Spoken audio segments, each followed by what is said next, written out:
আজকে আমরা এসএসসি ফিজিক্সের চ্যাপ্টার 5 অর্থাৎ পদার্থের অবস্থা ও চাপ অধ্যায়টা এই অধ্যায়টার বেসিক অংশটা একটু দেখব। ডিটেইলস অধ্যায়টা দেখব আমরা আমরা মনোযোগ দিয়ে একটু খাতা কলম নিয়ে বসবো। আমরা পুরো বিষয়টা একটু খুব ভালোভাবে দেখার চেষ্টা করব। কি কি আছে, কি কি টপিক আছে, সেই টপিকগুলো আমরা দেখব। কোথা কোথা থেকে ম্যাথ আসে সেগুলো আমরা দেখব। যতটা সুন্দর গুছায় রাখলে আমরা এখানকার ম্যাথ সবগুলো সলভ করতে পারবো, চেষ্টা করব ততটা গুছায় দিতে। ওকে, আসো আমরা অধ্যায়টা শুরু করি। তো প্রথমেই আসো, এই অধ্যায়টার মধ্যে কি কি আছে সেটা আমাদের একটু জানা দরকার, যে আসলে ফুল অধ্যায়টা যেহেতু আমরা দেখব, ফুল অধ্যায়টার মধ্যে আসলে কি কি আছে সেটা জেনে রাখাটা আমাদের জন্য ইম্পর্টেন্ট। প্রথমে আসো পদার্থের অবস্থা। তার মানে এখানে পদার্থ নিয়ে বলা হচ্ছে। পদার্থ সম্পর্কে আমরা সবাই ছোটবেলা থেকেই জানি যে মৌলিক পদার্থের ক্ষুদ্রতম কণাকে কি বলা হয়। পদার্থ পদার্থ যার ভর আছে, জড়তা আছে, তাকে আমরা পদার্থ বলি সহজ কথায়। ওই মৌলিক পদার্থ, যৌগিক পদার্থ, কেমিস্ট্রিতে আমরা না যাই। তো যার জড়তা আছে তাকেই বলা হয় পদার্থ। জড়তা বলতে কি, যে কোনো একটা বস্তুকে বল প্রয়োগ করলে যদি বাধার সৃষ্টি করে, সেটাই হলো তার জড়তা। তাহলে পদার্থ পদার্থ কয় অবস্থায় থাকতে পারে আমরা জানি, কঠিন, তরল, বায়বীয়। পাশাপাশি এই পদার্থের মধ্যেকার বন্ধন, সেগুলো নিয়েও একটু আলোচনা করা আছে। আয়নিক বন্ধন, সমযোজী বন্ধন, এগুলো তোমরা একটু কেমিস্ট্রির পার্ট থেকে দেখে নিবা, এগুলো আমাদের এখানে নাই। পাশাপাশি চাপ। তো এই টোটাল বিষয়টা নিয়ে আমরা একটু দেখবো। আমরা একটা একটা করে টপিক ধরে ধরে সেই টপিক রিলেটেড যা যা আছে সেগুলো নিয়ে নিয়ে আগাবো। তো আসো আমরা অধ্যায়টা শুরু করব চাপ এইখান থেকে। চাপ চাপ চাপ। ওকে, তো প্রথমে আসো চাপ। তো ওই গত দিনের মতো আজকেও বলি, সবসময় যেটা বলি সেটা হলো, আমরা একটা অধ্যায় তখনই পারবো যখন আমরা সংজ্ঞাটাকে বুঝে পারবো বা বুঝে লিখতে পারবো। আমরা ফিজিক্সের ক্ষেত্রে সূত্র মুখস্থ করি, সূত্র মুখস্থ না করে আমার সংজ্ঞাটা মুখস্থ করাটা ইম্পর্টেন্ট। সূত্র মুখস্থ করলে আমি টোটাল বিষয়টা ভালোভাবে পারতে পারি, নাও পারতে পারি, কিন্তু সংজ্ঞা মুখস্থ করলে তুমি নিশ্চিত পারবা। তো আমরা সংজ্ঞাটা পড়বো আগে। দেখো চাপ। চাপ কি? চাপ হলো একক ক্ষেত্রফলের উপর লম্বভাবে প্রযুক্ত বল। তার মানে কি? লম্বভাবে প্রযুক্ত বল। একক ক্ষেত্রফলের উপর উপর লম্বভাবে প্রযুক্ত বল। প্রযুক্ত বল। তাহলে একক ক্ষেত্রফলের উপর লম্বভাবে প্রযুক্ত বলটা হলো চাপ। তাহলে খেয়াল করো, এই ক্ষেত্রফলের উপর লম্বভাবে প্রযুক্ত বল যদি এফ হয়, একক ক্ষেত্রফলের উপর কত হবে? এফ ডিভাইডেড বাই এ। তাহলে তোমাদেরকে আমি বলতে পারি চাপ। চাপ কাকে বলে? চাপ P equal F divided by A. তোমরা খুব ভালোভাবে এটা জানো। চাপ কি রাশি? চাপ স্কেলার। খুব ভালোভাবে আমরা মাথায় রাখবো, এমসিকিউ এর জন্য ইম্পর্টেন্ট। চাপ কি রাশি? স্কেলার রাশি। ওকে, এখন আসো আরেকটা বিষয়, চাপের একক লাগবে, আমাদের মাত্রা লাগবে। চাপ, তোমরা আমাকে বলো বলের একক কি? বলের একক নিউটন, আর ক্ষেত্রফলের একক হলো মিটার স্কোয়ার। তাহলে নিউটন পার মিটার স্কোয়ার, বা এটাকে আমরা সংক্ষেপে প্যাসকেল। তাহলে নিউটন পার মিটার স্কোয়ার আর প্যাসকেল একই কথা। তাহলে চাপের প্রচলিত একক হলো প্যাসকেল। ওকে, কিলো প্যাসকেল বা এইসব এককে আমরা প্রকাশ করি, এটিএম, সেগুলোতেও আমরা আস্তে আস্তে আসবো। এরপরে আসো মাত্রায় চলে যাই। আমরা বলের মাত্রা আমরা গতদিন পর্যন্ত জানি, বলের মাত্রা হলো বল এফ, এর মাত্রা হলো M L T inverse two into এই যে ক্ষেত্রফলের মাত্রা কি? L square. তাহলে পার এল স্কোয়ার। তাহলে এখান থেকে লিখতে পারি M L inverse one T inverse two. তাহলে দেখো আমরা দুইটা জিনিস পাইলাম। একটা হলো চাপ কাকে বলে? একক ক্ষেত্রফলের উপর লম্বভাবে প্রযুক্ত বল চাপ। চাপ স্কেলার রাশি, এমসিকিউ এর জন্য গুরুত্বপূর্ণ। চাপের একক নিউটন পার মিটার স্কোয়ার বা প্যাসকেল, বা আমি মাত্রা পাচ্ছি কি M L square, sorry M L inverse one T inverse two. এখন আরেকটা বিষয় একটু দেখো, খেয়াল করো। আরেকটা বিষয় আমরা একটু ভালোভাবে খেয়াল রাখবো, এই যে নিউটন পার মিটার স্কোয়ার, আমাদের মাঝে মাঝে এমসিকিউতে স্যারেরা কিভাবে কি কি টেকনিক অবলম্বন করে আমাদের এমসিকিউ গুলা দেন। ধরো আমাদের একটা বহুপদী এমসিকিউ আসছে যেখানে বলছে নিচের কোনটি চাপের একক। প্রথম কতেই বলে দিছে হলো প্যাসকেল, ক্ষতে বলে দিছে নিউটন পার মিটার স্কোয়ার, গতে বলে দিছে, খেয়াল করো, নিউটন মানে কি? বলের একক নিউটন। বলের একক নিউটন দেখো তো এইভাবে লেখা যায় না? KG metre per second square into metre square. তার মানে আমি লিখতে পারি KG metre inverse one second inverse two. হচ্ছে মাত্রা থেকে আমি কম্পেয়ার করে লিখতে পারি। তাহলে 3 নম্বর একক বলছে KG metre inverse one second inverse two.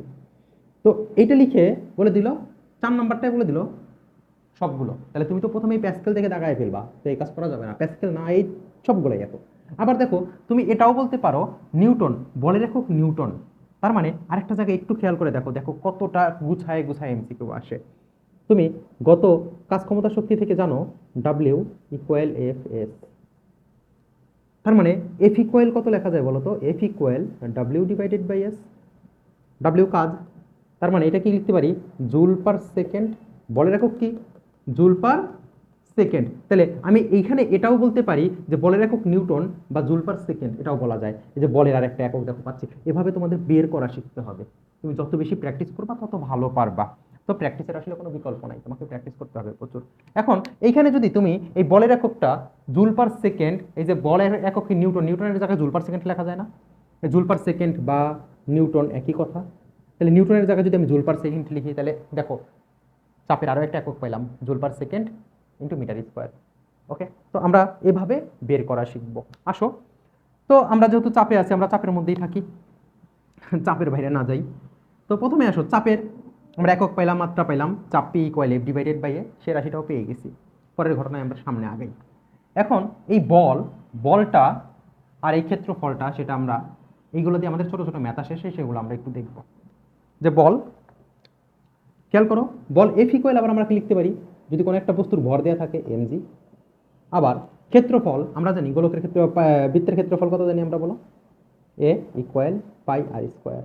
বা যদি এইটা আটটা হলো ব্যাসার্ধ, আটটা ব্যাসার্ধ, তো আমরা এটা জানি। তাই এটা যদি ব্যাস দেওয়া থাকে তাহলে কি লেখা যায়, 1/4 পাই ডি স্কোয়ার। তো আমরা এই রাশিগুলো মাথায় রাখবো।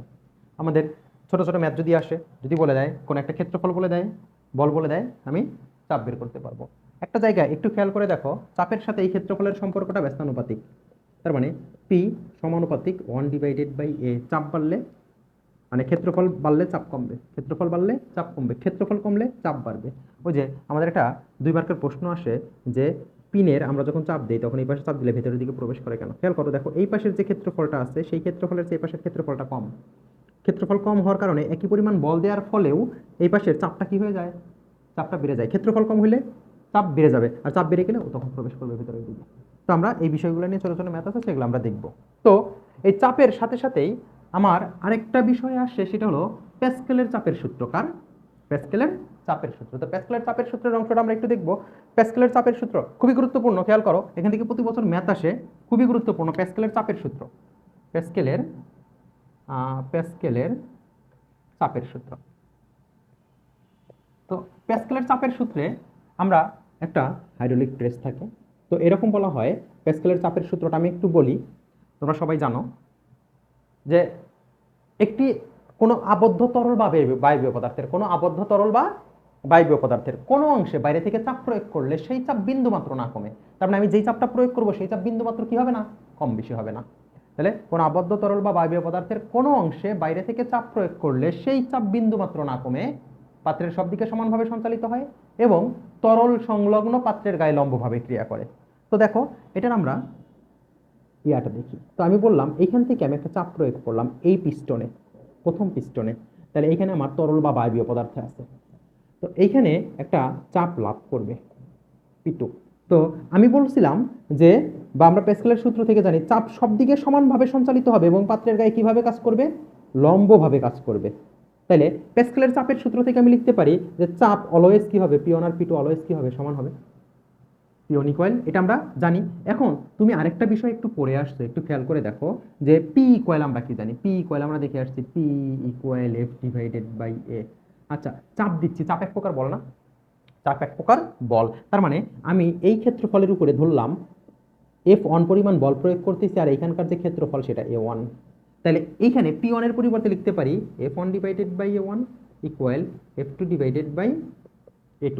আরেকটু জিনিস একটু খেয়াল করে দেখো, এইখানে যেই বলটা লাভ করতেছে এটাকে বললাম আমি F2, আর এখানকার ক্ষেত্রফলকে এটা বললাম কত, A2। তাহলে এখানে এইটাকে আমি কি বলতে পারি, এই যে P2 এর পরিবর্তে F2 বাই A2 লেখা যায়। তাহলে এইখান থেকে একটু সাইড চেঞ্জ করে দেখো তো এই রাশিটা লেখা যায় কি যায় না, যে F2 divided by F1, side change করে ফেলতেছি, ইকুয়াল A2 ডিভাইডেড বাই 1। এখন আরেকটা বিষয় তোমাদের কাছে আমার প্রশ্ন, একটু খেয়াল করে দেখো, এ মানে আমরা কি করে আসছিলাম, এ মানে হলো পাই আর স্কোয়ার ক্ষেত্রফল। ওকে, আবার আরেকটা রাশি পড়ে আসছিলাম 1 divided by 4 pi D square, লেখা যায়। তাহলে এখান থেকে দেখো, ওই যে যখন আর প্রথম পিস্টনের জন্য ব্যাসার্ধ আমি বললাম R1, দ্বিতীয় পিস্টনের ব্যাসার্ধ কত, R2। দেখো তাহলে আমি লিখবো কত, পাই R1 স্কোয়ার পাই R2 স্কোয়ার। তুমি একটু খেয়াল করে বলো, পাই পাই বাদ চলে যায়, পাই লেখার কোনো দরকারই নাই। তাহলে R1 square divided by, sorry আমি উপরে A2 আছে, R2 ডিভাইডেড বাই R1 তার স্কোয়ার লিখবো। ওকে, যেহেতু আমি F2 কে উপরে লিখছি।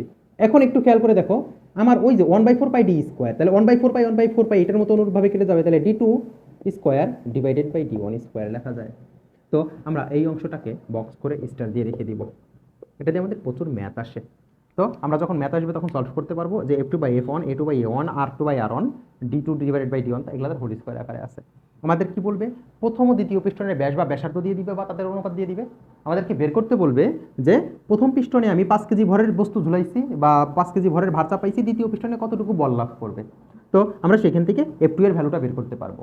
ওকে, তো আমরা প্যাসকেলের চাপের সূত্রটা খুব ভালোভাবে মাথায় রাখবো কি, যে কোনো আবদ্ধ তরল বা বায়বীয় পদার্থের কোনো অংশে বাইরে থেকে চাপ প্রয়োগ করলে সেই চাপ বিন্দু মাত্র না কমে পাত্রের সব দিকে সমানভাবে সঞ্চালিত হয় এবং তরল সংলগ্ন পাত্রের গায়ে লম্বভাবে ক্রিয়া করে। তো আমরা বিষয়টা খুব ভালোভাবে মাথায় রাখবো। পাশাপাশি একটা জিনিস একটু খেয়াল করে দেখো যে এখানে P = F divided by A, এই যে চাপের সংজ্ঞা থেকেই কিন্তু আমরা প্যাসকেলের চাপের সূত্র পুরোটা পেয়ে গেছি।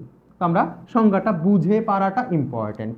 এখন আসো, এখন আমাদের এইখান থেকে মাঝে মাঝে বলে যে বল বৃদ্ধিকরণ নীতি।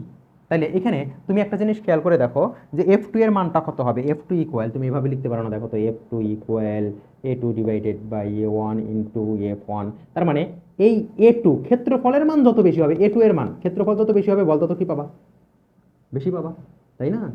তাই তো a2 এর মান যত বেশি হবে তুমি তত বেশি কি পাবা, বল পাবা। এটা বল বৃদ্ধিকরণ নীতি। তো আমরা এগুলো দিয়েও ছোট ছোট ম্যাথগুলো দেখবো।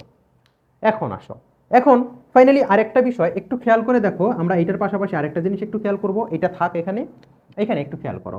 দেখো এটা সবচাইতে গুরুত্বপূর্ণ এখনকার সময়ের জন্য বা এসএসসি 2026-27-এর জন্য, 27-28-এর জন্য সবচেয়ে গুরুত্বপূর্ণ সেটা হলো আমি যখন এই পিস্টনে একটা বল প্রয়োগ করছি, বল প্রয়োগ করলে দেখো এখানে একটা সরণ ঘটবে না, এখানে একটা কি ঘটবে বলো, সরণ ঘটবে। ধরলাম এই সরণটা হলো এলন।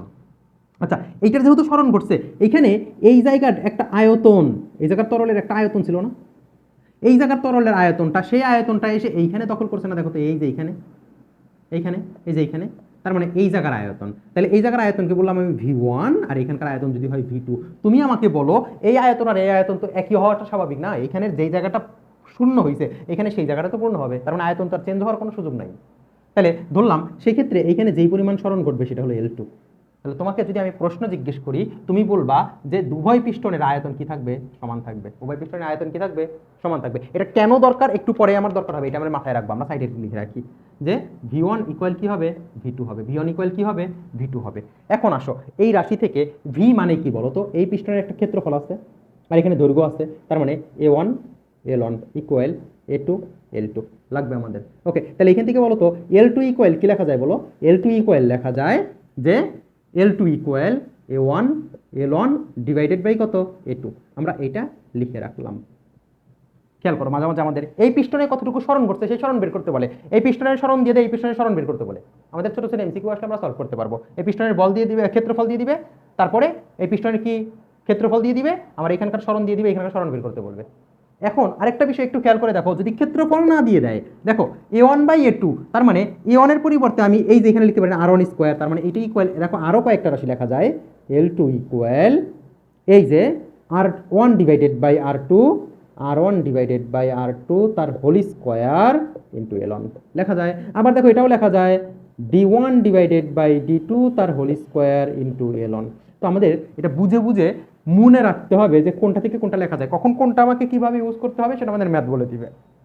এখন আসো, এখান থেকে আরেকটা বিষয় আমরা একটু মাথায় রাখবো, সেটা হলো আমাদের বলে যে এই পিস্টনে আর এই পিস্টনে কৃতকাজ সমান হবে কিনা, উভয় পিস্টনে কৃতকাজের পরিমাণ সমান কিনা। বিভিন্ন ক্যাডেট কলেজগুলো বা বিভিন্ন বোর্ড কোশ্চেনগুলো প্রচুর পরিমাণে কোশ্চেন আসে, সবচেয়ে বেশিবার কোশ্চেন আসা কোশ্চেন হলো এটা যে উভয় পিস্টনের কৃতকাজ সমান হবে কিনা। তো আমরা বেসিকটা জেনে রাখলে আমরা ম্যাথগুলো সহজে সলভ করতে পারবো। একটু খেয়াল করে দেখো, আমি ধরলাম প্রথম পিস্টনে যে বলটা দিয়েছিলাম F1 আর সরণ ঘটছে কত, L1। তোমরা কাজের সংজ্ঞা থেকে জানো বল এবং বলের দিকের সরণের গুণফল হলো কাজ। বল এবং কোন দিকের সরণ, বলের দিকের সরণ। তাহলে বলো প্রথম পিস্টনের কাজ, প্রথম পিস্টনে কাজ কত হবে, প্রথম পিস্টনে কাজ, তাহলে W1 ইকুয়াল F1 L1 তুমি লিখলা। আচ্ছা, দ্বিতীয় পিস্টনে, দ্বিতীয় পিস্টনে কাজ কি হবে, W2 equal F2 L2, F2 L2। এখন তোমাকে যদি আমি আরেকটা কথা জিজ্ঞেস করি, একটু খেয়াল করে দেখো, F2 এর জায়গায় তুমি কি লিখতে পারবা, এই যে F2 এর জায়গায় তুমি কি লিখতে পারো বলো তো, F2 এর জায়গায় এই যে A2/A1 into F1, A2/A1 into F1 লিখে দিই। F2 equal A2/A1, A2 divided by A1 into F1 আর L2 এর জায়গায় তুমি কি লিখতে পারো বলো তো? এই যে L2 এর জায়গায় দেখো, এই যে L2 এর জায়গায় তুমি A1/A2 into L1, A1/A2 into L1, তাহলে ইন্টু A1/A2 ইন্টু L1। তাহলে তোমার কাছে আমার প্রশ্ন, এই A2 বাদ চলে যায়, এই A1 বাদ চলে যায়, কি থাকে? F1 into L1, F1 L1, আর F1 L1 মানে কত? W1। উভয় পিস্টনের কিন্তু কাজ সমান কিনা? তো তুমি যদি এইটুকু বেসিক বুঝে থাকো তাহলে এই রিলেটেড ম্যাথ তোমাকে সলভ করতে কোনো রকমের বেগ পোহাইতে হবে না। দেখো সবটাই আমরা কি থেকে পাইছি? সবটাই আমরা পাইছি কাজের এই রাশি থেকে, আর হলো সরি কাজের বলতেছি চাপের এই রাশি থেকে, আর ক্ষেত্রফল এগুলো তো নর্মাল বাচ্চাদের জিনিস। তো সেখান থেকে আমরা জাস্ট এদের মধ্যে সম্পর্কগুলো নিয়ে আসছি। ফিজিক্স মানে হলো প্রত্যেকের মধ্যে রিলেশন নিয়ে বের করে নিয়ে আসা, কার সাথে কি রিলেশনগুলো আছে সেই রিলেশনগুলো খুঁজে বের করা। আর এই প্রথম পিস্টনের কাজ আমরা পাইছি, এটা দ্বিতীয় পিস্টনের কাজ পাইছি, তাহলে উভয় পিস্টনের কি তো কাজ দেখো সমান আসছে কিনা? সমান আসছে। তো প্যাসকেলের চাপের সূত্র খুবই গুরুত্বপূর্ণ। এই অধ্যায়ের যদি একটা গুরুত্বপূর্ণ টপিক থেকে থাকে সেটার মধ্যে সবচেয়ে অন্যতম হলো এই প্যাসকেলের চাপের সূত্র। ওকে, আসো প্যাসকেলের চাপের সূত্র যদি শেষ হয়ে যায় তাহলে আমরা দুইটা জিনিস পাইলাম। প্রথম হলো চাপ, চাপের সাথে সাথে প্যাসকেলের চাপের সূত্র পাইলাম। এখন আসো আরেকটা বিষয় দেখবো, যে তরলের অভ্যন্তরে চাপ, সেই অংশটা একটু দেখবো। চাপ, আমরা চাপের মধ্যেই আছি, এখনো চাপের বাইরে বের হইতে পারিনি। আচ্ছা, আমরা চাপের মধ্যেই আছি, খেয়াল করো চাপ। তো যেহেতু পদার্থের অবস্থাও চাপ অধ্যায়টা, তার মানে চাপের মধ্যে থাকাটা অবশ্য স্বাভাবিক, চাপের মধ্যেই বেশি টাইম ধরে থাকতে হবে। তো খেয়াল করো যে তরলের অভ্যন্তরে চাপ, কার? তরলের অভ্যন্তরে চাপ। তাহলে তরলের অভ্যন্তরে কোনো বিন্দুতে চাপ। খেয়াল করো, আমি বললাম আমার এখানে একটা সিলিন্ডার আকৃতির পাত্র আছে। তো এই পাত্রের তলার ক্ষেত্রফল হলো A, আর এর মধ্যে আমি বললাম এখানে তরল রাখা আছে। তো বলো এখানে এই তরলের গভীরতা বললাম আমি H। কত? তরলের গভীরতা H। এখন এই তরলের যে মানে তরলের গভীরতা H, আর এর মধ্যে রো ঘনত্বের তরল আছে। কত? রো ঘনত্বের তরল আছে। তো ঘনত্ব কাকে বলে সেটা কিন্তু আমরা জানি, যে ঘনত্ব হলো কোনো বস্তুর একক আয়তনের ভর। ঘনত্ব রো ইকুয়াল M/V। তাহলে M ইকুয়াল কিন্তু কি জানি আমরা? বলো তো, M ইকুয়াল রো ভি, এটা কিন্তু আমরা জানি যে ঘনত্ব হলো কোনো বস্তুর একক আয়তনের ভর। কোনো বস্তুর একক আয়তনের ভরকে তার উপাদানের ঘনত্ব বলে। তো আমরা এটা জানি, তো এখান থেকে এটা জানি। একটু খেয়াল করে দেখো, আমি বললাম যে এই ক্ষেত্রফলের উপরে, এই ক্ষেত্রফলের উপরে তরল একটা কি দিচ্ছে? বল দিচ্ছে, তার ওজনের সমান।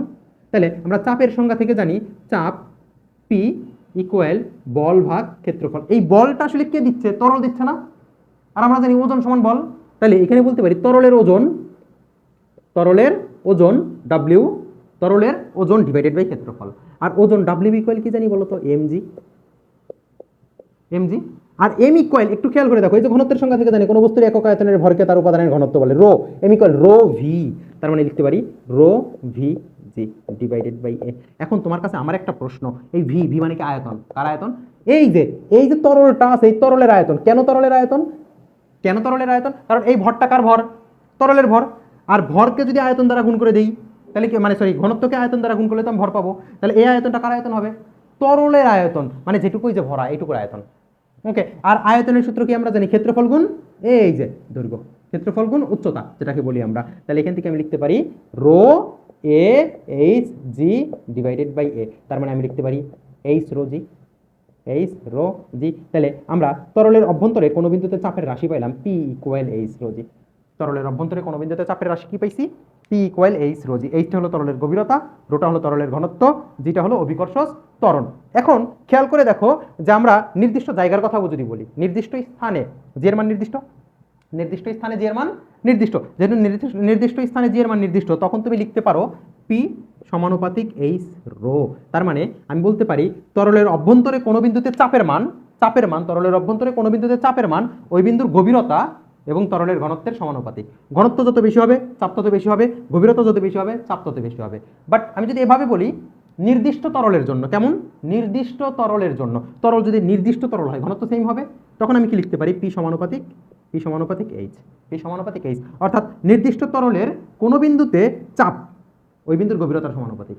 তার মানে গভীরতা যত বাড়বে চাপ তত বাড়বে, গভীরতা যত বাড়বে চাপ তত বাড়বে। এখন আসো একটা জায়গায় আমরা একটু দেখি। আমরা আমাদের যখন পানির ট্যাঙ্কিতে আমরা দেখি যে পানির ট্যাঙ্কিতে বিভিন্ন সময় পানির পাইপ লাগানো হয়, একটু খেয়াল করে দেখো যে এইরকম ভাবে পানির ট্যাঙ্কির এইরকম বিভিন্ন জায়গায় এরকম, ধরো এখানে একটা পানি ফুটা আছে, পানির পাইপ এখান পর্যন্ত তরল আছে, এখানে কয়েকটা পয়েন্ট আছে, এখানে একটা পয়েন্ট আছে, এখানে একটা পয়েন্ট আছে। আমি যদি জিজ্ঞেস করি বলতো কোন পয়েন্টের পানিটা সবচেয়ে দূরে যাবে, তোমরা আমাকে দেখো সহজে অ্যান্সার দিবা যে এই পয়েন্টের গভীরতা হলো H1, আর এই পয়েন্টের গভীরতা হলো H2, আর এই যে লাস্ট পয়েন্টের গভীরতা হলো H3। গভীরতা, ওকে, তাহলে যেই পয়েন্টের গভীরতা যত বেশি হবে সেখানে চাপের মান কি হবে, তত বেশি হবে। তার মানে তুমি এখান থেকে বলতে পারো P3 is greater than P2 is greater than P1। চাপের মান সবচেয়ে বেশি P3 তে, তাহলে P3 এর পানিটা সবচেয়ে দূরে যাবে, P1 এর পানিটা, P2 এর পানিটা এখানে, আর এখানকার পানিটা সবচেয়ে কাছে এসে পড়বে। তো আমরা এই বিষয়গুলো খুব ভালোভাবে জানি। ওকে, তো আমরা এগুলো দিয়েও ছোটো ছোটো ম্যাথগুলো দেখব। এখন আসো, তাহলে চাপের মধ্যে আমরা কি কি পাইলাম খেয়াল করো, দেখো চাপ, চাপ কাকে বলে, প্যাসকেলের চাপের সূত্র, পাশাপাশি স্থির তরলের অভ্যন্তরে কোনো বিন্দুতে চাপ। তো আমরা এই চাপের এই অংশটা মোটামুটি সলভ, আমরা এই অংশটা খুব ভালোভাবে সলভ করতে পারবো। পরের ঘটনায় ফিরে আসি আমরা। চাপের পরে আমাদের যেটা লাগে সেটা হলো যে আর্কিমিডিসের সূত্র। কার? আর্কিমিডিসের সূত্র। তো আর্কিমিডিসের সূত্র জানতে হলে আমাদের এই চাপের বাইরে আমরা এখনো আসতে পারিনি, চাপের বাইরে আমরা এখনো আসতে পারিনি, আমরা এখনো চাপের মধ্যেই আছি। তো আর্কিমিডিসের চাপের সূত্র, আর্কিমিডিসের সূত্রটা আমরা দেখব। আর্কিমিডিসের সূত্রটা হলো আমরা জানি এরকম, একটু খেয়াল করে দেখো যে কোনো আবদ্ধ তরল বা বায়বীয় পদার্থের কোনো অংশে বাইরে থেকে, সরি আমি প্যাসকেলের চাপের সূত্রে চলে গেছি। যে আর্কিমিডিসের সূত্রটা এরকম ছিল যে কোনো বস্তুকে স্থির তরল বা বায়বীয় পদার্থের মধ্যে, কোনো বস্তুকে স্থির তরল বা বায়বীয় পদার্থের মধ্যে সম্পূর্ণ বা আংশিক নিমজ্জিত করা হলে বস্তুটি কিছুটা ওজন হারায় বলে মনে হয়। বস্তুর এই হারানো ওজন বস্তু কর্তৃক অপসারিত তরলের ওজনের সমান। মানে হারানো ওজন, এই হারানো ওজনটা মানে প্লবতা। তো আমরা প্লবতাটা আমাকে জানতে হবে। প্লবতা জিনিসটা কি একটু খেয়াল করো। প্লবতা, প্লবতা, প্লবতা হলো যে ঊর্ধ্বমুখী লব্ধি বল। কি? ঊর্ধ্বমুখী লব্ধি বল। তো একাধিক, এই লব্ধি বলটা হলো একাধিক বলের ভেক্টর যোগফল। কি? একাধিক বলের ভেক্টর যোগফল। একাধিক বলের কি? ভেক্টর যোগফল লব্ধি বল। তাহলে ঊর্ধ্বমুখী লব্ধি বলটা হলো প্লবতা। একটু খেয়াল করো প্লবতায় কেন আসলাম। যে আমি যদি এখানে একটা সিলিন্ডার আকৃতির পাত্র নেই, এর মধ্যে আমি এইখানে সিলিন্ডার আকৃতির ছোট্ট আরেকটা পাত্রকে ডুবাইয়ে দেই, তো খেয়াল করে দেখো এইখানে এই তরল আছে, এর মধ্যে তরলের মধ্যে ডুবাই দিছি আমি। তো আমরা জানি যে তরল পদার্থ তার চারদিকে সব দিক থেকে প্রেসার দেয়, চাপ দেয়। তাহলে চাপ প্রয়োগ করবে, এইদিকে চাপ দিবে, এদিকে চাপ দিবে, এদিকে চাপ থাকবে। এই পাশের চাপগুলা দেখো প্রত্যেকটা পয়েন্টের, এই পাশের এই পয়েন্টের চাপ আর এই পয়েন্টের চাপ একটার একটা ইকুয়াল। তো একটার একটাকে কি করে দিবে? নাকচ করে দিবে। কিন্তু এইখানেও একটা চাপ থাকবে, এইখানেও একটা চাপ থাকবে, এই যে চাপ, এখানে একটা চাপ থাকবে, এখানে একটা চাপ থাকবে। তো এই বিন্দুর চাপ, এই যে এইখানে এই বিন্দুর চাপ আর এই বিন্দুর চাপ কিন্তু এক না। খেয়াল করো এই বিন্দুতে চাপ কি হবে?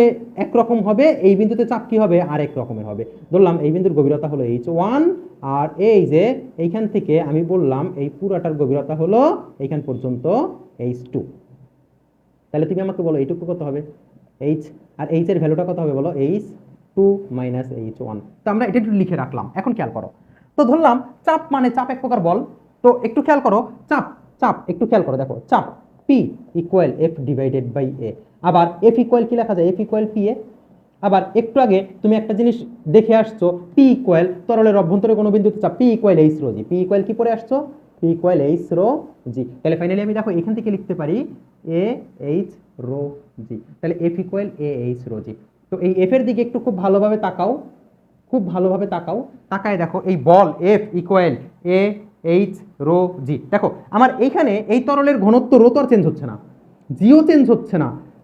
আমার এই যে এইটার যে ক্ষেত্রফল আছে, আমি যে ছোট সিলিন্ডার আকৃতির পাত্র ডুবাইছি, এও তো চেঞ্জ হচ্ছে না, এইচ চেঞ্জ হচ্ছে। এইচ চেঞ্জ হচ্ছে মানে এই পয়েন্টের বল আর এই পয়েন্টের বল কি হচ্ছে? চেঞ্জ হচ্ছে। তাহলে এই পয়েন্টের বলকে আমি ধরলাম যেহেতু H2 গভীরতা, ধরলাম F2, আর এটা কত? F1। তো তুমি আমাকে বলো F1 আর F2 একই দিকে না ভিন্ন দিকে? ভিন্ন দিকে। তার মানে এই দুইটার ভিন্ন দিকে হওয়ার কারণে এই দুইটার মানে লব্ধিটা কত হবে? এই দুইটার লব্ধিটা হবে ভেক্টর যোগফল। অর্থাৎ আমরা ভেক্টরের ক্ষেত্রে লিখি যোগফল যেহেতু F1 প্লাস F2, যেহেতু আমাদের ভেক্টর অধ্যায়টা আমাদের সিলেবাসে নাই, সেহেতু আমরা বলি ঊর্ধ্বমুখী লব্ধি বল। দেখো F2 এর মান যেহেতু বড়, যেহেতু একটা প্লাস হলে, যেহেতু দিক ভিন্ন হওয়ার কারণে, ভেক্টরের ক্ষেত্রে আমরা জানি দিক ভিন্ন হলে একটা প্লাস হলে একটা কি হবে? মাইনাস হবে। তো আমরা এখানে একটা টিল্ড চিহ্ন ইউজ করি, টিল্ডা যেটাকে বলা হয়, টিল্ডা। টিল্ডা মানে ব্যবধান। তো তুমি আমাকে বলো F1 বড় না F2 বড়? নিঃসন্দেহে F2 বড়। তাহলে তুমি এখান থেকে কি বলবা? F2 minus F1। এখন তোমার কাছে আমার আরেকটা প্রশ্ন, সেই প্রশ্নটা হলো যখন একটা বস্তুকে তুমি ডুবাইয়ে দিচ্ছ, যখন ঊর্ধ্বমুখী একটা বল লাভ করতেছে, ওই বস্তুটার ওজন যতটুকু ছিল ওজন যতটুকু ছিল একটা বস্তু, ধরো আমি ধরলাম একটা বস্তুর ওজন আছে, ওজন নিচের দিকে কাজ করতেছে, আমি নিচ থেকে একটা সাপোর্ট দিলাম হালকা, তাহলে তোমার কাছে ওজনটা কি মনে হবে? একটু হালকা মনে হবে। যেহেতু হালকা মনে হবে, কতটুকু হালকা মনে হবে? নিচ থেকে যতটুকু সাপোর্ট দেওয়া হয়েছে, তার মানে এইখানে আমি কতটুকু সাপোর্ট পাচ্ছি? সাপোর্টটা পাচ্ছি হলো ঊর্ধ্বমুখী লব্ধি বলের সমান। তার মানে এই সামেশন অফ এফ পরিমাণ, এই যে এইটা প্লবতার সমান, যেটাকে আমরা সংক্ষেপে বলি কি?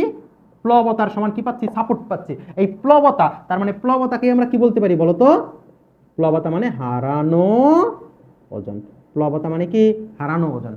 তাহলে প্লবতা মানে কি? হারানো ওজন। খুব ভালোভাবে আমরা খেয়াল করবো, খুব ভালোভাবে মাথায় রাখবো। তাহলে একটু খেয়াল করে দেখো, আমি এইখান থেকে তাহলে সহজে লিখতে পারি প্লবতা ইকুয়াল F2 মাইনাস F1।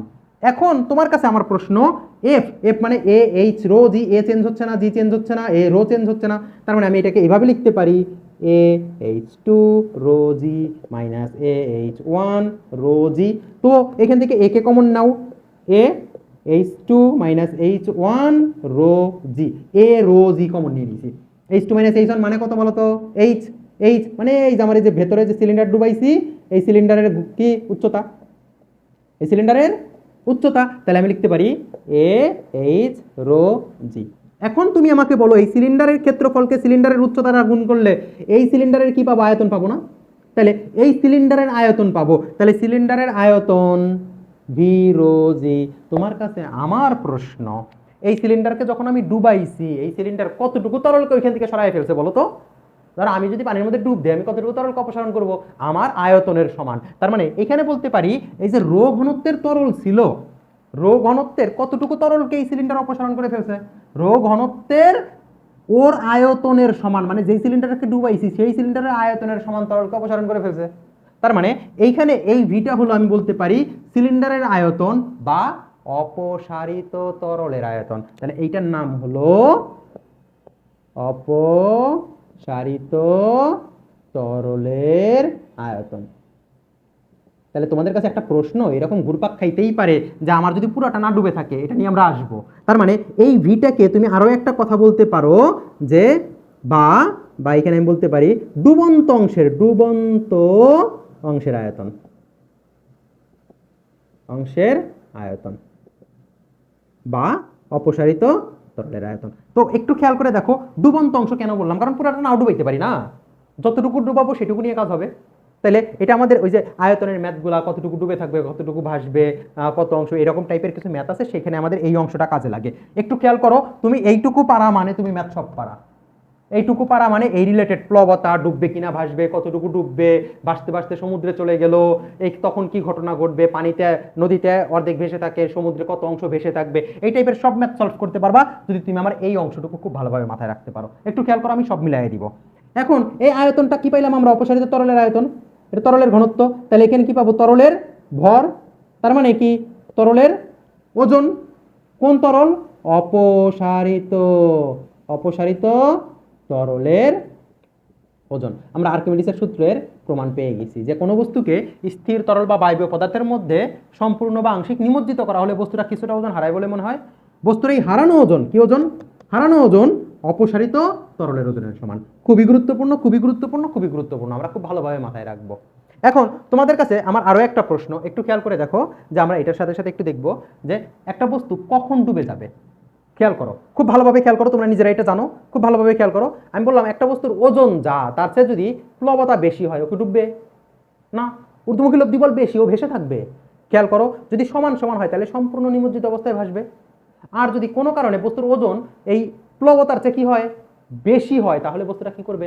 ডুবে যাবে। তো আমরা কথাটা মাথায় রাখবো, আমরা ঘনত্ব দিয়েও সম্পর্কটা মাথায় রাখতে পারি। তো আমরা একটু মাথায় রাখবো যে বস্তুর ওজন, আমি ধরলাম বস্তুর ওজন হলো W1, বস্তুর ওজনটা হলো W1, ধরলাম বস্তুর ওজন। একটু খেয়াল করো, বস্তুর ওজন W1, আর হারানো ওজন না বলে অপসারিত তরলের ওজন,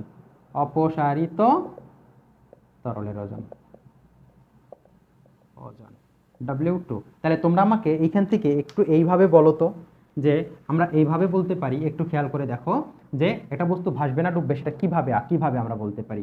একটা বস্তু এরকম আছে, আমি বললাম এই যে বস্তুর ওজন কোনো কারণে বেশি হইলে কি করবে? ডুবে যাবে। তার মানে ঘটনা নাম্বার 1 নাম্বার ঘটনা, এই যে আমি 1 নাম্বার দিয়ে রাখলাম। আচ্ছা, এরপরের ঘটনা দেখো 2 নাম্বার, বস্তুর ওজন যদি সমান হয় অপসারিত তরলের ওজনের, তাহলে 2 নাম্বার ঘটনা ঘটবে, একদম সম্পূর্ণ নিমজ্জিত অবস্থায় ভাসবে। 2 নাম্বার, এটা হলো ডুবে যাবে, হ্যাঁ এটা ডুবে যাবে। 1 নাম্বার ঘটনা দেখো ডুবে গেছে, 2 নাম্বার সম্পূর্ণ নিমজ্জিত অবস্থায় ভাসবে। 3 নাম্বার কি, আমি যদি বলি বস্তুর ওজন ইজ লেস দ্যান ডাব্লিউ অপসারিত তরলের ওজন, তাহলে কি করবে, ভাসবে, আংশিক নিমজ্জিত অবস্থায় ভাসবে, আংশিক নিমজ্জিত অবস্থায় ভাসবে, এটা 3 নাম্বার কন্ডিশন আমি বলতে পারি। তো আরেকটা জিনিস, এই ডাব্লিউ ইকুয়াল এমজি, একটু খেয়াল করো, এমজি সেখান থেকে আমরা রোর সাথে সম্পর্ক নিয়েও বলতে পারি যে বস্তুর ঘনত্ব যদি বেশি হয় তরলের ঘনত্বের চেয়ে ডুবে যাবে, সেইমভাবে বস্তুর ঘনত্ব যদি সমান হয় তরলের ঘনত্বের চেয়ে সমান, একই ঘটনা ঘটবে। তো আমরা ম্যাথ করতে যে এই সবগুলা ডিটেলস পাবো ইনশাল্লাহ। ওকে, তাহলে একটু খেয়াল করো, একটা বস্তু ভাসবে না ডুববে তার শর্ত হলো ভাসা এবং ডোবার শর্ত, ভাসা ও ডুবার শর্ত। ভাসা ও কি কার শর্ত, ডুবার শর্ত। একটা বস্তু ভাসবে না ডুববে তার শর্ত হলো এই তিনটে শর্ত দিয়ে একটা বস্তু কতটুকু ভাসবে কতটুকু ডুববে সেই বিষয়গুলো পাবো। খেয়াল করো আমরা কি কি পাইলাম, প্রথমে পাইলাম চাপ, প্যাসকেলের চাপের সূত্র, স্থির তরলের অভ্যন্তরে কোনো বিন্দুর চাপ, এরপর আর্কিমিডিসের সূত্র। দেখো এখানেও কিন্তু চাপের অংশটা চলে আসছে, আর্কিমিডিসের সূত্রের মধ্যে কি চলে আসছে, চাপের অংশটা চলে আসছে, যে বস্তু কতটা ভাসবে কতটা ডুববে এই বিষয়গুলো। এটা খুবই গুরুত্বপূর্ণ, খুবই খুবই খুবই খুবই গুরুত্বপূর্ণ, আর্কিমিডিসের সূত্রে অধ্যায়ের সবচাইতে গুরুত্বপূর্ণ অংশ।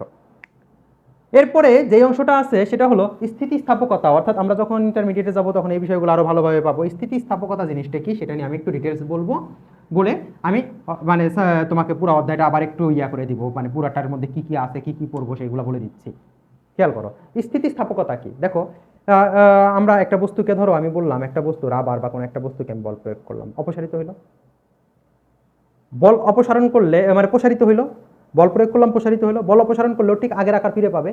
তাহলে যে ধর্মের জন্য বস্তুটা ঠিক পূর্বের আকার ফিরে পায় সেটাকে বলা হয় স্থিতিস্থাপকতা বা স্থিতিস্থাপক ধর্ম। আর যে সকল বস্তু এই স্থিতিস্থাপক ধর্ম প্রদর্শন করে তাদেরকে বলা হয় স্থিতিস্থাপক বস্তু। তো এই স্থিতিস্থাপক বস্তুর ক্ষেত্রে আমি বললাম যে একটা বস্তু আমার এরকম আছে, ধরো আমার এরকম একটা বস্তু আছে, যখন আমি একে বল প্রয়োগ করব, বল প্রয়োগ করার সাথে সাথে আমার এটার দৈর্ঘ্য ছিল ধরলাম এল নট, কতটুকু ছিল, এল নট। তাহলে এই যে এল নট দৈর্ঘ্যের বস্তুটা ছিল, যখন আমি বল প্রয়োগ করছি এর দৈর্ঘ্যটা তখন হয়ে গেছে ধরলাম আমি এল, কত হয়ে গেছে, এল। তাহলে এই দেখো এই বস্তুর দৈর্ঘ্য কিছু পরিমাণ বৃদ্ধি পাইছে না, সেই বৃদ্ধিটাকে আমি বললাম ডেল এল, কি বললাম, ডেল এল, বা স্মল এলও আমি বলতে পারি, স্মল এলও বলতে পারি বা ডেল এল বলতে পারি। এই ডেল এল এর ভ্যালুটা কত তুমি আমাকে বলো, ডেল এলটা হলো L2 minus L1, L2 minus L1। তার মানে বস্তুর আকারের পরিবর্তন ঘটছে, আকারের পরিবর্তন মানে কি, বিকৃতি ঘটছে। তার মানে আমাদের একটা শব্দ আছে যেটার নাম হলো বিকৃতি, কি, বিকৃতি, বিকৃতি। বিকৃতির সংজ্ঞাটা হলো কোনো বস্তুর একক মাত্রার পরিবর্তন, কি, একক মাত্রার পরিবর্তন। এখন আসো আমাদের বইয়ে বলা আছে এরকম যে একক দৈর্ঘ্যের জন্য কোনো বস্তুর দৈর্ঘ্যের যে পরিবর্তন ঘটে সেটাকে বলা হয় দৈর্ঘ্য বিকৃতি, কারণ আমাদের সিলেবাসে শুধু দৈর্ঘ্য বিকৃতিটাই আছে। কিন্তু বিকৃতি 3 রকমের আছে, এটা দৈর্ঘ্য বিকৃতি, আয়তন বিকৃতি, ব্যাবর্তন বিকৃতি। ব্যাবর্তন বিকৃতির আরো একটা নাম আছে মোচর বিকৃতি, কৃদন্ত বিকৃতি বা এরকম। তো আমরা এই বিকৃতি বলতে মাত্রার পরিবর্তন, একক মাত্রার যে পরিবর্তন ঘটে সেটাকে বিকৃতি বলে, এটা সবচেয়ে স্ট্যান্ডার্ড সংজ্ঞা। তাহলে আমি বললাম দেখো বস্তুর দৈর্ঘ্য ছিল কত, এল নট, এল নট দৈর্ঘ্যের জন্য দৈর্ঘ্যের পরিবর্তন ঘটছে ডেল এল, তাহলে একক দৈর্ঘ্যের জন্য কতটুকু ঘটবে, del L divided by L nought, এটাকে বলা হয় বিকৃতি। বিকৃতি equal del L divided by L nought, আর এটাকে আমরা কি বলতে পারি, L2 minus L1, L2 minus L1। ও দুঃখিত, আমি এখানে L নট এল দিছি আর এখানে L2 L1 দিছি, তুমি এটাকে L1 L2 দিয়ে দাও, L1 এটা কত, L2, তাহলে L2 minus L1 divided by কত, L1। Okay, L2 minus L1 divided by L1, এটা কি বিকৃতি। দেখো বিকৃতি একই রাশির অনুপাত, তার মানে এর কোনো একক মাত্রা নেই, বিকৃতির কোনো একক মাত্রা নেই। আমি রিপিট করে বলতেছি বিকৃতির কোনো একক মাত্রা নেই, কারণটা কি, এটা আমাদের এমসিকিউ আসে। এখন আসো আমাদের আরেকটা শব্দ লাগবে, পীড়ন, যেটার নাম কি, পীড়ন। তো পীড়ন বলা হয়, একটু খেয়াল করো, যখন আমি এই যে রাবারটাকে টান দিয়ে বল প্রয়োগ করে আকারের পরিবর্তন ঘটতেছিলাম ওর মধ্যে একটা প্রতিরোধকারী বলের উদ্ভব হচ্ছিল। একটু খেয়াল করে দেখো, আমি ধরো কোনো একটা বস্তুকে টান দিছি, এই যে বল প্রয়োগ করছি, ওর মধ্যে একটা প্রতিরোধকারী বলের উদ্ভব হয়েছে না, এই যে বলের উদ্ভব হয়েছে। আবার দেখো এই বস্তুটা যতটা মোটা তার উপরে ডিপেন্ড করতেছে কি পরিমাণ বলের উদ্ভব হবে। অর্থাৎ আমি যদি শক্তিশালী, মানে স্থিতিস্থাপকতা আবার 3 রকমের আছে, যে পূর্ণ স্থিতিস্থাপক বস্তু, পূর্ণ দৃঢ় বস্তু, তারপরে তোমার নমনীয় বস্তু, তো আমরা ওগুলো যাচ্ছি না। তো এই যে বস্তুটাকে যখন আমি বল প্রয়োগ করব, সেই বস্তুটার ক্ষেত্রফল, এখানে তলার প্রস্থচ্ছেদের একটা ক্ষেত্রফল আছে, প্রস্থচ্ছেদের একটা কি আছে, ক্ষেত্রফল আছে। তাহলে এই বস্তুটাকে যখন বল প্রয়োগ করতেছি, এই বলটা ওর মধ্যে একটা প্রতিরোধকারী বলের উদ্ভব হচ্ছে, এর মধ্যে বিপরীতমুখী। তাহলে একক ক্ষেত্রফলের জন্য প্রতিরোধকারী যে বলের উদ্ভব হয় সেটাকে বলা হয় পীড়ন। তাহলে কোনো স্থিতিস্থাপক বস্তুর একক ক্ষেত্রফলের জন্য উদ্ভূত প্রতিরোধকারী বিকৃতি প্রতিরোধকারী বল। আমি আবার সংজ্ঞাটা সুন্দরভাবে বলি, খেয়াল করো যে কোনো স্থিতিস্থাপক বস্তুর একক ক্ষেত্রফলের জন্য উদ্ভূত বিকৃতি প্রতিরোধকারী বলকে কি বলে? পীড়ন বলে। তাহলে আমি বলতে পারি এই ক্ষেত্রফলের জন্য কত এফ বিকৃতি প্রতিরোধকারী বল, একক ক্ষেত্রফলের জন্য উদ্ভূত বিকৃতি প্রতিরোধকারী বল কত হবে? এফ বাই এ। এটাকে বলা হয় কি? পীড়ন। এটাকে কি বলা হবে বলো? পীড়ন। পীড়ন equal F divided by F. পীড়ন ইকুয়াল কত? F divided by. খেয়াল করো, দেখো চাপের সাথে মিলে গেছে না? চাপের সাথে মিলে গেছে, তার মানে চাপের একক পীড়নের একক একই, নিউটন পার মিটার স্কোয়ার বা প্যাসকেল। মাত্রাও কি হবে? মাত্রা ওই যে চাপের মাত্রা M, L inverse 1 T inverse 2। Okay, তাহলে চাপের একক পীড়নের একক একই। ওকে, তাহলে আমরা দেখো একটু খেয়াল করো, চাপ পীড়ন একক একই, আমরা আরো একটা একক পাবো স্থিতিস্থাপকতা, ওইখানকার একক একই হবে, আমরা আসতেছি ওটাই। তাহলে বিকৃতি কাকে বলে? একক মাত্রার পরিবর্তনকে বিকৃতি বলে। আর পীড়ন কি? একক ক্ষেত্রফলের জন্য উদ্ভূত বিকৃতি প্রতিরোধকারী বল। কি বল? বিকৃতি প্রতিরোধকারী বলকে বলা হয় পীড়ন। এখন আসো, পীড়নকে আমি রেখে দিলাম, বিকৃতিকে রেখে দিলাম। এখন আমার যেটা লাগবে সেটা হলো হুকের সূত্র, সবচেয়ে গুরুত্বপূর্ণ আরো একটা গুরুত্বপূর্ণ টপিক, হুকের সূত্র। তো হুকের সূত্রে আসলে কি বলা হয়েছে? যে স্থিতিস্থাপক সীমার মধ্যে, তো স্থিতিস্থাপক সীমা বলতে কি, যে পরিমাণ বল প্রয়োগ করলে, সর্বোচ্চ যে পরিমাণ বল প্রয়োগ করলে কোনো স্থিতিস্থাপক বস্তু পূর্ণ স্থিতিস্থাপক বস্তুর ন্যায় আচরণ করে, সেটাকে বলা হয় স্থিতিস্থাপক সীমা। তো সীমার বাইরে যাওয়া যাবে না, সীমার বাইরে গেলে ও আর পূর্বের আকার ফিরে পাবে না, তখন ওর স্থিতিস্থাপকতা নষ্ট হয়ে যাবে। এর জন্য বলা হয় স্থিতিস্থাপক সীমার মধ্যে। তাহলে স্থিতিস্থাপক সীমার মধ্যে কোনো বস্তুর পীড়ন তার বিকৃতির সমানুপাতিক। তো স্থিতিস্থাপক সীমার মধ্যে কোনো বস্তুর পীড়ন তার বিকৃতির সমানুপাতিক। তাহলে আমি বলতে পারি পীড়ন ডিভাইডেড বাই বিকৃতি ইকুয়াল ধ্রুবক। তো এই পীড়ন আর বিকৃতির অনুপাত, এটা একটা ধ্রুব সংখ্যা হয়। তো আমরা এই যে পীড়ন বিকৃতির অনুপাত যে ধ্রুবক, সেটাকে বলা হয় স্থিতিস্থাপক গুণাঙ্ক। কি বলা হয়? স্থিতিস্থাপক গুণাঙ্ক। তাহলে স্থিতিস্থাপক সীমার মধ্যে কোনো বস্তুর পীড়ন ও বিকৃতির অনুপাত যে ধ্রুব সংখ্যা হয়, ওই ধ্রুব সংখ্যাকে ওই বস্তুর উপাদানের স্থিতিস্থাপক গুণাঙ্ক বলে। দেখো আমরা আর একটা সংখ্যা পেয়ে গেলাম। সংখ্যাগুলো এভাবে বুঝে বুঝে মাথায় রাখবো আমরা, যে স্থিতিস্থাপক সীমার মধ্যে কোনো বস্তুর পীড়ন ও বিকৃতির অনুপাত যে ধ্রুব সংখ্যা হয়, স্থিতিস্থাপক সীমার মধ্যে কোনো বস্তুর পীড়ন ও বিকৃতির অনুপাত যে ধ্রুব সংখ্যা হয়, ওই ধ্রুব সংখ্যাকে ওই বস্তুর উপাদানের স্থিতিস্থাপক গুণাঙ্ক বলা হয়। ওকে, স্থিতিস্থাপক গুণাঙ্ক 3 প্রকার আছে, ওই যে যেরকম ভাবে পীড়ন 3 প্রকার, দৈর্ঘ্য পীড়ন, আয়তন পীড়ন, ব্যাবর্তন পীড়ন। তো আমাদের সিলেবাসে নাই, আমরা স্থিতিস্থাপক গুণাঙ্ক বলতে ইয়ং মডুলাস বা ইয়ং গুণাঙ্ক বলতে ইয়ং গুণাঙ্ককেই বুঝবো। তাহলে স্থিতিস্থাপক গুণাঙ্ক বলতে আমরা ইয়ং গুণাঙ্কই বুঝবো। একটু খেয়াল করো, আমরা পীড়ন পাইছি এফ বাই এ, আমরা একটু পীড়নটাকে এই পাশে লিখে রাখি, পীড়ন ইকুয়াল এফ ডিভাইডেড বাই এ।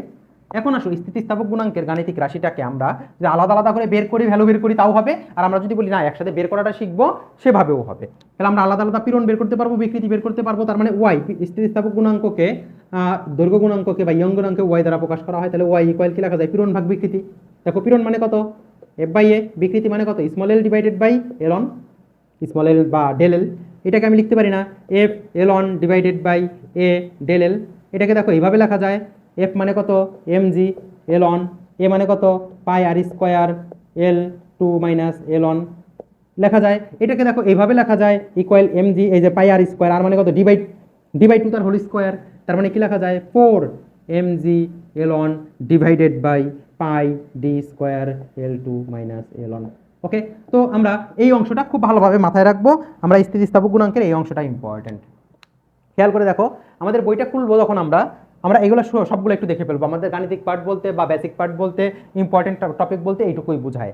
খেয়াল করো, আমি পুরো অধ্যায়টা সম্পর্কে তোমাদের একটু বলে দিই, কি কি আছে, কি কি আমরা পড়বো খুব ভালোভাবে যখন বইটা আমরা রিডিং করবো। এই বেসিকটুকু আগে দেখবো, দেখার পরে আমরা বইটাকে রিডিং করবো, এরপরে আমরা ম্যাথ করতে যাবো।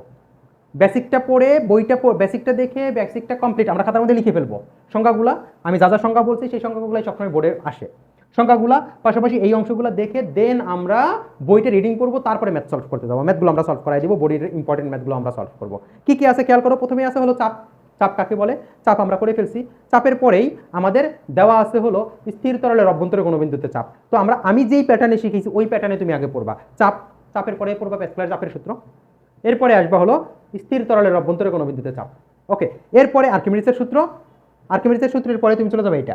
মাঝখানে কিছু কিছু ছোট ছোট জিনিস আছে, যে ওই বিভিন্ন বস্তু বন্ধন টন্দন হাবি যাবি এগুলা আছে, চাপে কি হয়, তারপরে তোমার এই কি বলে নৌ দুর্ঘটনার কারণ, এই বিষয়গুলো আছে আমরা রিডিং করে নিব। টরিসেলের শূন্য স্থান, প্যাসকেলের কি বলে, তারপরে তোমার বায়ুমণ্ডলীয় চাপ, এই বেসিক মানে এই রিডিংগুলো আমরা একটু বই পড়ে নিব। বই পড়ে নিলে দেখবা এই বিষয়গুলো তুমি বুঝতে পারতেছো। তো খুব ভালোভাবে আমরা এইটুকু কমপ্লিট করব। এইটুকু কমপ্লিট করার পরে ম্যাথ সলভ করতে শুরু করে দিব, দেখবো আমরা ম্যাথ সলভ করতে পারতেছি। ওকে, দেখা হচ্ছে ইনশাআল্লাহ পরবর্তী ভিডিওতে। আল্লাহ হাফেজ।